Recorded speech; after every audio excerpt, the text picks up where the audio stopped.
Welcome to News Edge, your sharpest source for daily headlines and deep dives. If you're new here, don't forget to hit that subscribe button and stay ahead of the curve. The Tesla Cybertruck.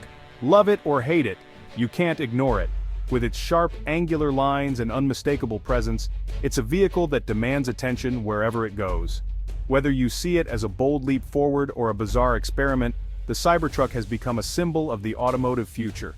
It's a stainless steel wedge straight out of a sci-fi movie, looking more like a spaceship than a pickup truck. Its unpainted, gleaming metal panels reflect the world around it, making it seem almost otherworldly. The Cybertruck doesn't just break the mold, it shatters it, challenging everything we thought we knew about what a truck could be. And it's been hyped as the future of trucks. Tesla promised a vehicle that could outhaul, outtow, and outlast anything else on the road, all while looking like it rolled off the set of Blade Runner. The anticipation was electric, with fans and critics alike eager to see if it could live up to the promise. People lined up, paid deposits, and dreamed of parking this beast on their driveways. For many, owning a Cybertruck wasn't just about transportation, it was about making a statement, being part of a movement that embraced innovation and defied convention. The excitement was palpable, and the waiting lists grew longer by the day. But then, the UK, home of the Mini and Land Rover icons of British motoring, slammed the door shut. In a country that prides itself on automotive heritage, the arrival of the Cybertruck was met not with open arms but with a firm and final rejection. That's right, you can't legally drive a Cybertruck on British roads. Not now, not ever, not even with a special license or a creative workaround. The authorities made it crystal clear. The Cybertruck simply doesn't fit within the UK's strict vehicle regulations, and there would be no exceptions. The decision wasn't a tweak or a tax, it was a total, uncompromising ban. No loopholes, no appeals, just a hard stop. The government cited safety concerns, pedestrian protection standards, and the Cybertruck's unconventional design as reasons for the prohibition. For Tesla, it was a major setback. For fans, it was a bitter disappointment. For British Tesla fans, it was a gut punch. The message was loud and clear. Innovation takes a backseat to regulation. Dreams of cruising through the English countryside in a Cybertruck were dashed overnight, replaced by frustration and disbelief. The sense of loss was real, and the debate over progress versus policy only intensified. This is more than a quirky ban, it's a culture clash.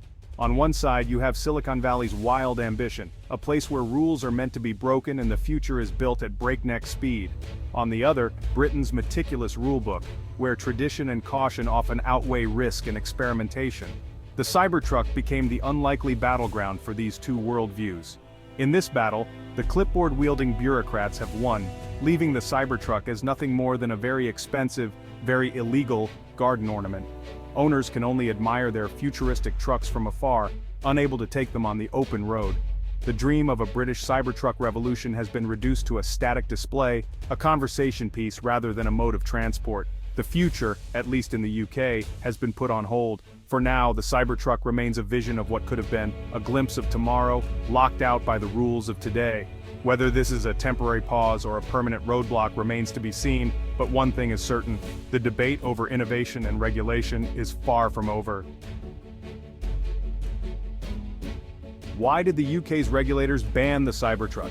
It all comes down to safety rules that prioritize softness, literally. British and European laws demand cars be as forgiving as possible in a crash, especially for pedestrians. That means rounded edges, soft bumpers, and crumple zones everywhere. The Cybertruck? It's a fortress on wheels, sharp, hard, and unyielding. Regulators see it as a rolling hazard, not a marvel of engineering. The rules are so strict that even a 2.5mm edge radius is enforced, making most modern cars look like melted soap bars. The Cybertruck's indestructibility is its undoing. It doesn't crumple, it crushes. In a crash, it would wreak havoc on smaller cars and pedestrians alike. The UK's safety philosophy is about shared protection. The Cybertruck refuses to play by those rules. That's why it never stood a chance. The Cybertruck's design is its superpower, and, ironically, its Achilles heel. Tesla set out to create a vehicle that would break every mold, and in many ways, they succeeded. The Cybertruck looks like it drove straight out of a sci-fi movie with its bold, angular lines and futuristic presence. It's a rolling statement piece, instantly recognizable and impossible to ignore. Built from ultra-hard stainless steel, the Cybertruck shrugs off dents and dings that would leave other vehicles battered. This exoskeleton is not just for show, it's designed to be tough, durable, and nearly impervious to everyday damage.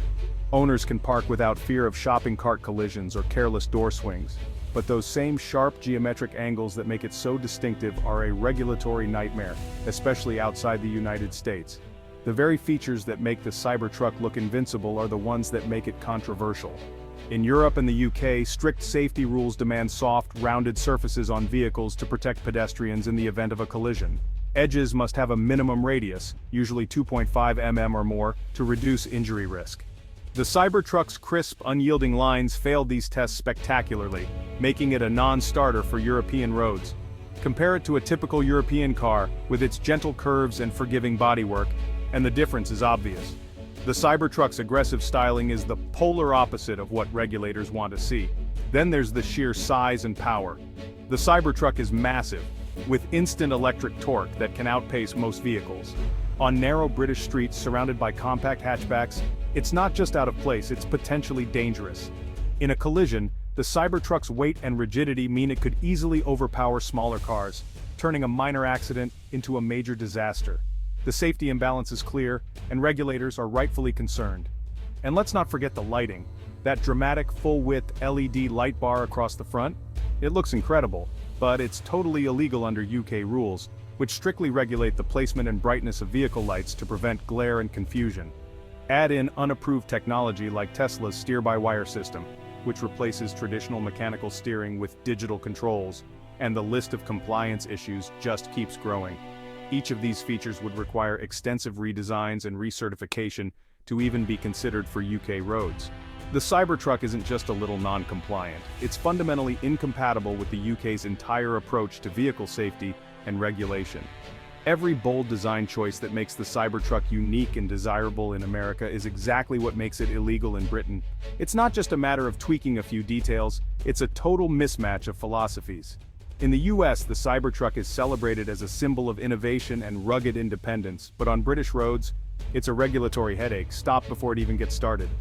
For would-be UK owners, it's not just one fixable issue, it's a total mismatch between American ambition and British regulation.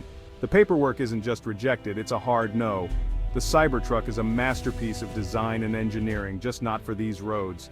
It's a vehicle built for a different world, and for now, that world doesn't include the UK. When it comes to the Cybertruck, there's one issue that stands out above all the rest, a deal breaker that's hard to ignore. It's not the looks, the size, or even the weight. The real problem? Crumple zones, or more accurately, the complete lack of them in Tesla's Steel Beast. In modern automotive engineering, crumple zones are the unsung heroes of safety. These carefully designed areas of a car are meant to deform in a controlled way during a collision, absorbing the energy of the impact. This means the car takes the brunt of the force, not your body. It's a system that saved countless lives and is now a fundamental part of vehicle safety standards worldwide. But the Cybertruck is different. Its exoskeleton is made from ultra-hard stainless steel, designed to be as tough and unyielding as possible. Instead of crumpling, it resists deformation, transferring the force of a crash directly to whatever it hits, and to whoever is inside. Imagine being in a car that doesn't cushion you in a crash but instead acts like a battering ram. In a collision, it's almost like hitting a solid wall at full speed. The consequences can be devastating not just for the Cybertruck's occupants but for anyone else involved in the accident. If the Cybertruck collides with a regular car, especially the smaller, lighter vehicles common on British roads, the results could be catastrophic for the other driver. The sheer mass and rigidity of the Cybertruck mean it's likely to overpower and crush smaller cars, putting their occupants at extreme risk. That's why UK regulators are sounding the alarm. To them, the Cybertruck isn't just a car, it's a potential battering ram on wheels, a vehicle that could cause disproportionate harm in any accident. Tesla claims its safety cage is state-of-the-art, designed to protect those inside the truck. But British law takes a broader view. It's not enough to protect your own passengers. Vehicles must also minimize harm to others on the road. Mutual protection is the foundation of UK road safety regulations. At its core, the Cybertruck's design is unapologetically self-centered. It's engineered to survive at all costs, with little regard for the safety of other road users. In a country where road safety is a shared responsibility, that's a philosophy that simply doesn't fit. In Britain, the rules of the road are built on the idea of collective safety. Every driver, every vehicle is expected to look out for everyone else. It's about cooperation, not just individual survival. That's why the UK's vehicle standards are so strict.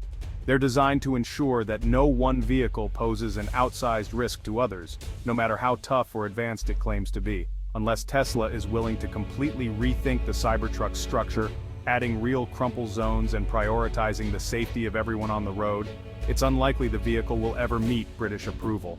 The challenge isn't just technical, it's philosophical. In the end, the Cybertruck is a steel beast trying to make its way in a world built for marshmallows, where softness, flexibility, and shared safety are the true measures of progress. This isn't just theory, the ban is being enforced. In Manchester, police seized a Cybertruck driven by a UK resident on foreign plates. The message was clear: loopholes won't work, and the law is absolute. The police called it a public danger, not just a paperwork issue. You can import one, pay the taxes, and park it in your garage, but drive it and you risk losing it. The Cybertruck stands out, you can't sneak it past the authorities. The crackdown stops a gray market before it starts. Until Tesla builds a compliant version, the Cybertruck is forbidden fruit. The Manchester seizure was a warning, don't even try. Some have tried to fix the Cybertruck for UK roads. Car customizer Yanni Charalambous famously added rubber bumpers to soften the sharp edges. It was a creative attempt, but ultimately pointless. The UK's individual vehicle approval process is brutal. Inspectors check everything, not just corners. The Cybertruck's problems are deep crumple zones, lighting, tech, and sheer mass. Experts agree, no amount of rubber or tweaks will make it pass. The gulf between the Cybertruck and UK standards is just too wide. Only a total redesign by Tesla could bridge it. For now, the Cybertruck remains untamable, a rebel that can't be reformed. The dream of a legal UK Cybertruck is just that, a dream. The Cybertruck saga exposes a huge divide in global car safety rules. In the US, manufacturers self-certify and focus on protecting occupants. In the UK and Europe, government agencies test cars with strict rules for pedestrian safety. That's why American cars can be legal there but banned here. The UK's approach is collectivist. Protect everyone, not just the driver. American roads are wide and empty. British streets are crowded and tight. The Cybertruck was built for the US landscape, not Europe's. Global car makers often build different versions for different markets, but the Cybertruck is too radical to adapt. It's a case study in how local rules shape what's possible. Harmonized global standards, not anytime soon. For now, the Cybertruck is an American icon that can't cross the pond. What does Elon Musk say? He's admitted that making the Cybertruck legal in Europe would be a significant challenge. Tesla's focus is on North America, where demand is sky high. There's no plan for a Euro-spec Cybertruck, no announcements, no promises. The message: don't expect a UK version anytime soon. Tesla isn't willing to compromise the design just to sell a few more trucks. Other car makers adapt for global markets. Tesla is sticking to its guns. Meanwhile, the Cybertruck faces its own issues in the US, from recalls to quality control. For now, the UK ban is met with a corporate shrug. What's next for the Cybertruck in Britain? Honestly, not much. The ban is total and the obstacles are structural, not bureaucratic. Only a complete redesign could make it legal, and that's unlikely. A soft Cybertruck would lose everything that makes it special. Most likely it'll remain a rare collector's item, admired from afar. The ban is a reminder that local rules still matter, even in a globalized world. The Cybertruck is a bold vision, but Britain isn't buying it. For now, the dream is over. The future will have to wait.